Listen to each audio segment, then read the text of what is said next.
Try natin to guys, yung binagaungang bangus. Ito na. Kasi lagi lang tayo napapaksir o tinola sa bangus, di ba? Ito naman ay binagaungan. Ito ang ating mga ingredient. Siyempre yung bangus. Bagoong, sili, sibuyas, kamatis, bawang, tsaka yung cornstarch para diyan sa isda natin ilalagay para hindi tayo matalsikan. Hi guys, magluto tayo ng bangus na binagaungan. Prituhin muna natin yung bangus. Ang laki ng mukha ko. Up. Yan.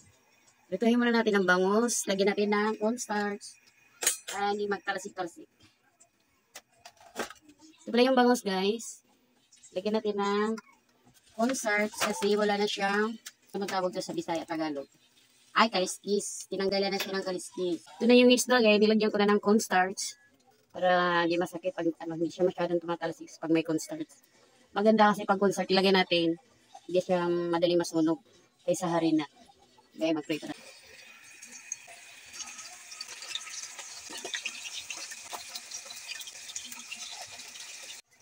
Yun yung guys. Hindi siya masyadong matalasik pag may cornstarch. Yan. Balik na rin natin.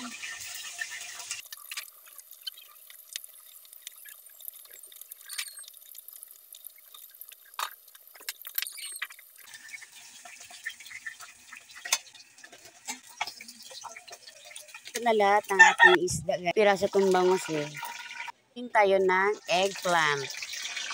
Kunti lang, kahit mga 2 piraso na okay na yun.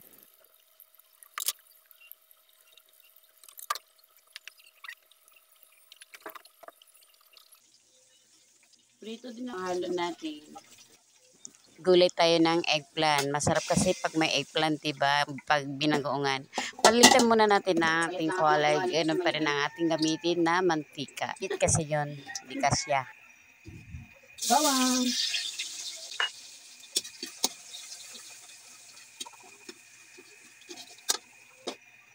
Buyas.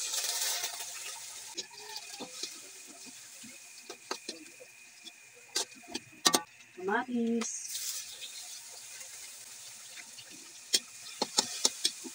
Tingnan natin ang uso ng kamatis guys. Para hindi madaling mapanis.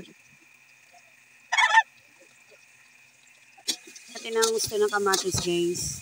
Para hindi siya madaling mapanis. Tsaka mabango din naman oh. Labas niyo yung aroma ng kamatis. Bango.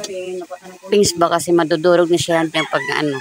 Tayo pang presentation. Makikita ang kamatis. Hanggang 20 lang yung guys. Ay kailangan natin sawang ugasan ng bagya lang para di maalat ang ating binagoongan. Lutuin natin ng husga ang bagoong guys.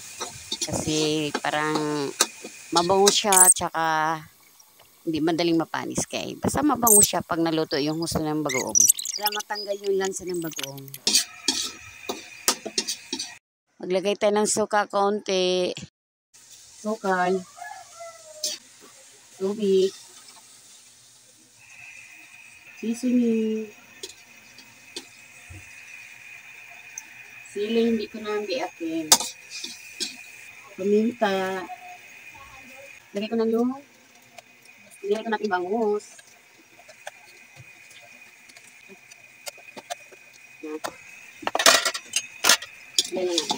Kaya nilagay kong tubig para mahalo naman yung bagoong sa isda, di ba? O, yan o. Yan. Masawsaw naman siya. Log-log.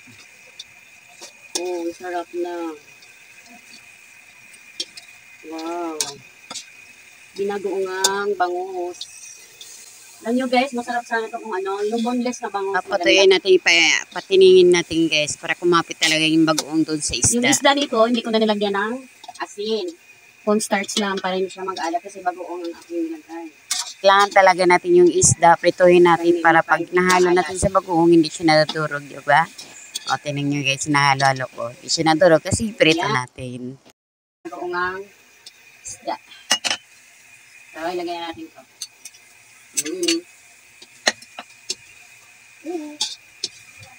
Yes. Ito yung eggplant guys, yung prito natin kanina, sabay natin sa isda. Ayan.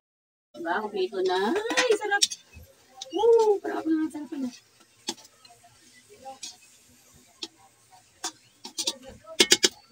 Binagoongang bangus nga isda. Ay. Ayan guys, siyempre may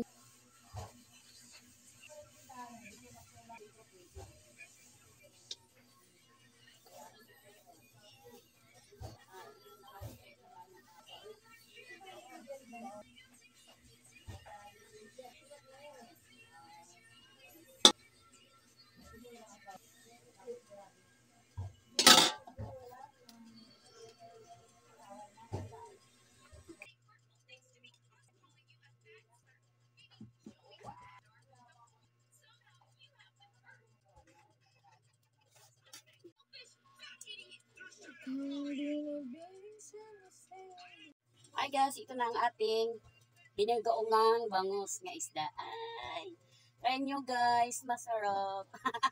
Ay, lampon. May cook. Di kain. Kain tayo guys, try nyo. Yummy, yummy ang binagaungang bangus. That's it.